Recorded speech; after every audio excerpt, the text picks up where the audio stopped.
Hi guys, welcome to week 3, session number 3 of our lockdown flexibility series. All you need today is going to be a mat, some sort of soft surface to do your session on. You'll also need a rolled up towel or a wedge or a yoga block or something along those lines to kind of maybe prop your hips forward. Or I'm going to use this wedge. You can use whatever you've got to hand. So, much like last week, we're going to go through a very similar circuit. However, this time we're going to add in some of the other key things to kind of work on improving that range of motion. So what we're going to actually look at this time, as well as your breathing, which we're still going to focus on, we're going to try some reaches, and as well as those reaches, we are also going to try and incorporate some head movement, because that will change your body position and therefore will change how you feel that stretch. So let's get going. We're going to start off with your prone frog. Now I prefer the one that we are up on all fours and we try and bring our knees wide to get the inside of the thighs onto the floor. That does mean then that we get instep with the foot onto the floor. And then from there, it's just shifting your weight back till you feel that stretch through the groin. Now I'm actually just going to readjust this mat. Obviously I'm on either side of the mat instead of having my feet on there. Okay. So again, feet wide, pushing my hips back. You can keep it nice and simple, nice and straightforward by pushing back there. However, like I said before, we're going to make this a little bit more challenging. What we're going to try to do is try to incorporate some reaches. So we're actually going to reach the shoulders and head round to actually get that head movement and the reach involved. What all that movement does around the shoulders changes the angle at which you approach that stretch. And if you change the angle, you get your body more comfortable towards the end of range. It means you are going to open up a little bit of flexibility. Now I actually feel I can probably get a little bit further. There we go. Again, I don't want to be at a stage where I'm having to hold my breath. Again, I can play about, again, not just side to side like I'm doing here. I can actually play about up and down. So I'm actually going to drop down onto my forearms. I'm going to try and come into that arch. Quite tough there. That's about as much as I can arch my back in that position. From there, it'll come up and spend a good bit of time in each stretch this time. Again, you can see I can get a much deeper arch in that top position, but in that lower position is much more difficult. I can try and come down all the way down. Again, just playing about with those positions. I'm still trying to press the insides of my knees, the insides of my thighs into the floor. Trying to squeeze them together, but the floor is getting in the way, the floor is stopping me from getting into that movement. Last couple of seconds on this one. The next one we come into is going to be that rocking butterfly.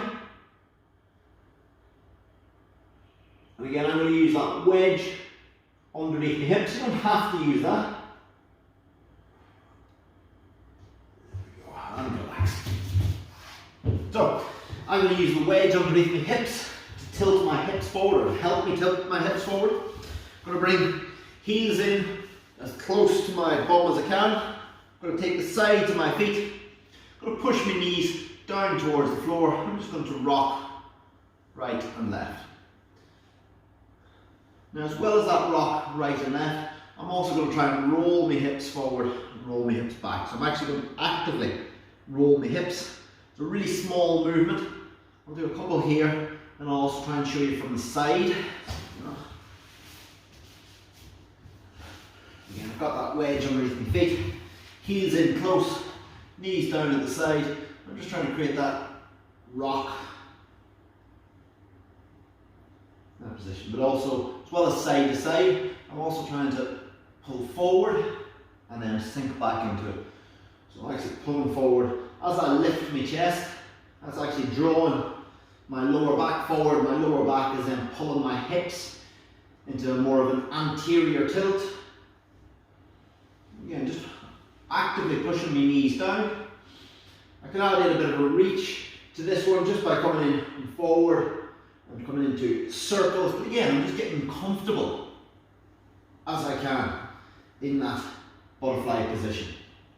And I can tell, even without retesting, I'm actually much deeper than I was at the start of week 1. And I haven't even been doing this in the same way that you have. I've recorded all these in advance, well, mostly in advance.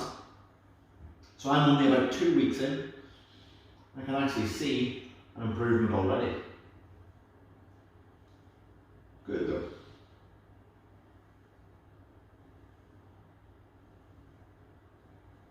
Another couple of seconds on here, and then we're going to change into that single leg rock back. Swap over in 3, 2, and change. So single leg rock back. Again, just need to adjust that mat. We did play around with our reaches during this one last week. So it's 1 foot forward, and all we're going to do is push the chest forward into that hamstring stretch. Now we did play about with some of those reaches last week. You may remember trying to reach across on a diagonal and then trying to reach towards the leg, trying to twist into it. Play about with them again this week. But this time, I want you to try and play about with the head movement as well. So when you're in that stretch, when you feel that stretch on the hamstring, I want you to try and turn the head into that stretch as much as you can.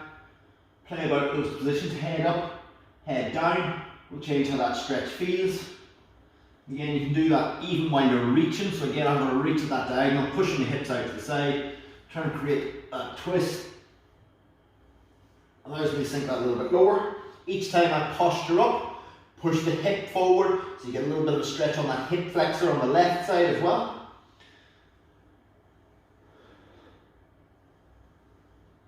Again, it's that rock forward, rock back. We're doing this just one set through of everything. But again, find the areas that are most effective for you. So again, little reaches, either with the toes, you can pull the toes right up, curl them up towards your shin as much as you can, or you can point the foot. It'll change how that stretch feels. Even try and come into the stretch and then change that foot position. See how that feels. Use that to change that stretch as you go through. Going to do the same thing on the other side. Again, we're going to play with those positions. So I'm going to reach at that diagonal towards the wall.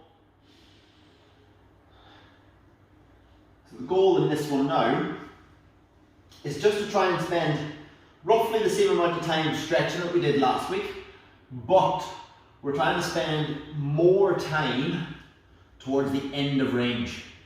So whereas before we spent about half the time up tall, half the time leaning into the stretch, this time we're going to try and do more than half the time in that stretch position. So again, flex and extend through the toes while you're in that stretch position. We can play with. Now that's not to say there's any right or any wrong in these stretches. As always, they should never be painful. Should never be painful, but your body will tell you when you're too far into a stretch. It'll prevent you quite often getting too far into that stretch, but if it is, if it's feeling kind of funky, if it's feeling not right, it's probably not right. It probably needs some form of change. This is good. Another 30 seconds on this side. Again, I actually find that pointing the toe and flexing the toe quite useful, so I'm actually going to keep using that one. Now, the more long-term you make this flexibility program, so you can continue doing this after the month has ended, the more sort of structural changes you'll see, so the actual length of the muscles, the length of the ligaments and tendons, you know, the actual physical flexibility. What we're working on a lot is that kind of mental flexibility, so allowing your body to realize that you're in control, you're controlling those movements. So we're going to come into the 90 crush. Now I'm going to try something that I know I'm not particularly good at, but it's a fun one to try and practice. So I've got myself into that 90 shape, so 90 degrees at my knees, 90 degrees at my hips, and 90 degrees at my other knee as well. What I'm going to try to do in that position, I'm going to try and lift this front leg. I'm going to try and straighten it out as much as I can in front of me, and then I'm going to try and bring it back into position. So I may actually physically need to work on that to lift that leg, but again, I'm just playing about with that position. So I'm trying to get my hip in different positions out in front. From there, what I'm going to do is I'm going to pivot to the other side. So pivot in the same way we always do. Pressing that knee into the floor, lifting the other leg up as much as possible. When you can't hold the knee down, pivot across, comes down. I'm in that 90 position. I'm pressing this knee into the floor, but now I'm going to straighten out. So again, straighten out, try and turn that hip, and then come back into position, and again, pivot back to my start position. And from there, I'm not getting a lot of ground clearance, I'm actually having to slide my leg. Ideally I'd like to actually lift my leg from the floor, but I'm not quite there yet. That's fine, it's actually better than I thought it'd be. So again, that pivot across, still trying to push that right knee into the floor, coming into it, pivot right across. Again, I'm trying to lift that leg from the floor, that's quite tough. And then press the back of the knee into the floor, come back in to that 90 degrees and pivot round. I'm going to do one more on each side. So again, the further forward I lean into it. Again, this is a reach with a foot. You can do reaches with the upper body, because again, if you reach out as far as possible with your upper body, you will change how that stretch feels. I'm just happening to do it with my lower body. That's what I mean by there's no right or wrong in this one. So if I allow myself to lean back a little bit, I can actually lift that leg a little bit better. So again, I'm allowing myself to lean back, allows me to lift that leg. You might be able to see how much it shakes as I do that. Again, pivoting round, creating that opening up of the hips. And from there, allow myself to lean back, I can actually lift that leg and stretch out. And come back in. So that's from there. We're then going to come into that straddle walkover. So again, I'm going to use the block underneath the hips again. Let's go. Just to allow me to sit forward into it. I'm going to bring my feet as wide as I comfortably can. And then all I want you to do is just try and bring from one side and back, one side and back each time. Again, I'm making this one a bit smoother than I have before, but I am trying to make it quite dynamic as I come across.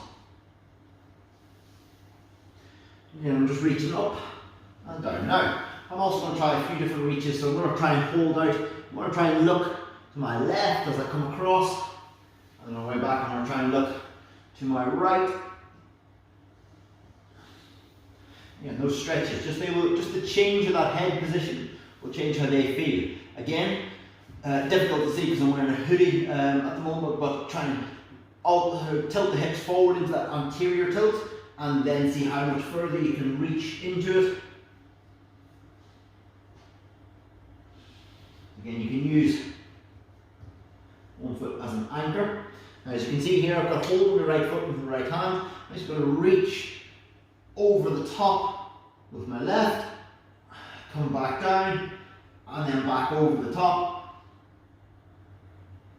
Turn my head. That lift of my head really helps me feel that stretch down one side. Do the same thing on the other side. So anchoring left hand to left foot from underneath to over the top, and I'm looking up, I'm coming under, coming over the top, and looking up. Good.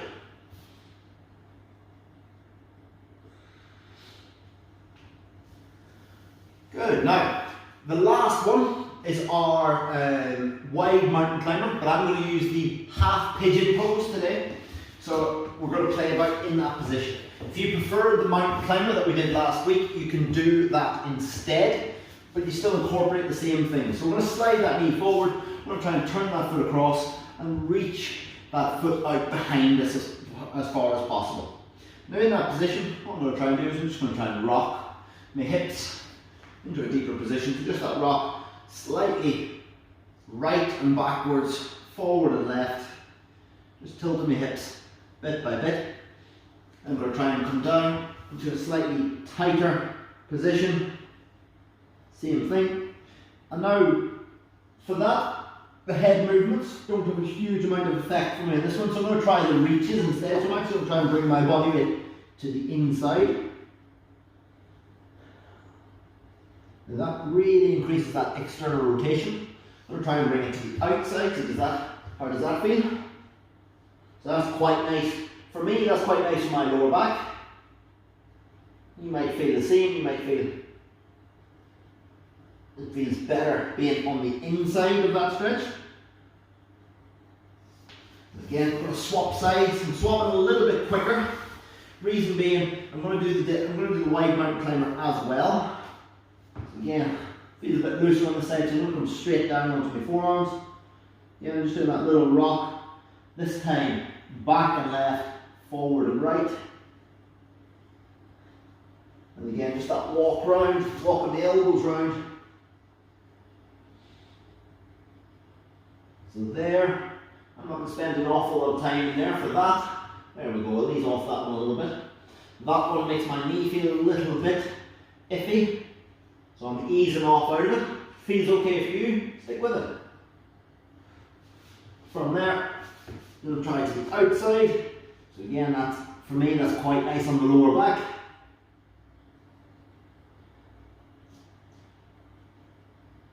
Good, and then the final one I'm going to change into, you can stick with one of these or you can follow along with me, is that wide mountain climber. So like we did last time, stepping that foot forward and trying to pull the foot back, so we're actually engaging the hamstring in that position. We're now just going to add in those reaches. So again, that reach up, even the reach away, reach up, reach away will make a big difference. Even trying to lift the opposite hand, I don't have a huge amount of movement there. Some of you might have more. But again, not just saying relax, because your foot will just sit there. I want you to actively try and pull your foot back, like you're trying to scrunch up the mat as much as possible.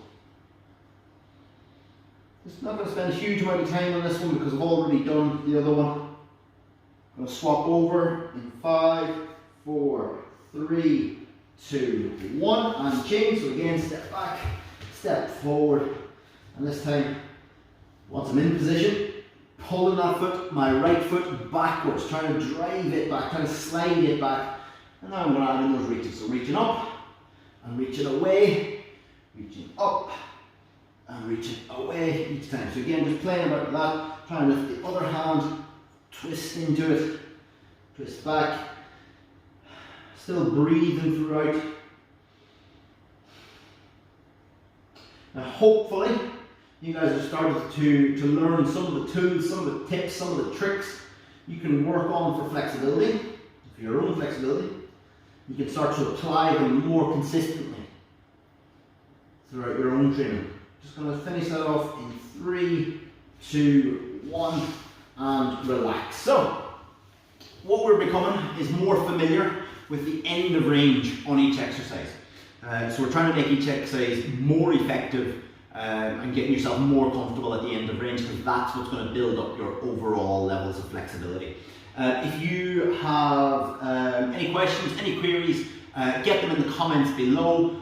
Subscribe to the channel, because there's going to be much more content being uploaded week on week, month on month, year on year, hopefully. And anything you'd like to see, let me know and I'll try and get it out to the channel. This is Neil, signing off.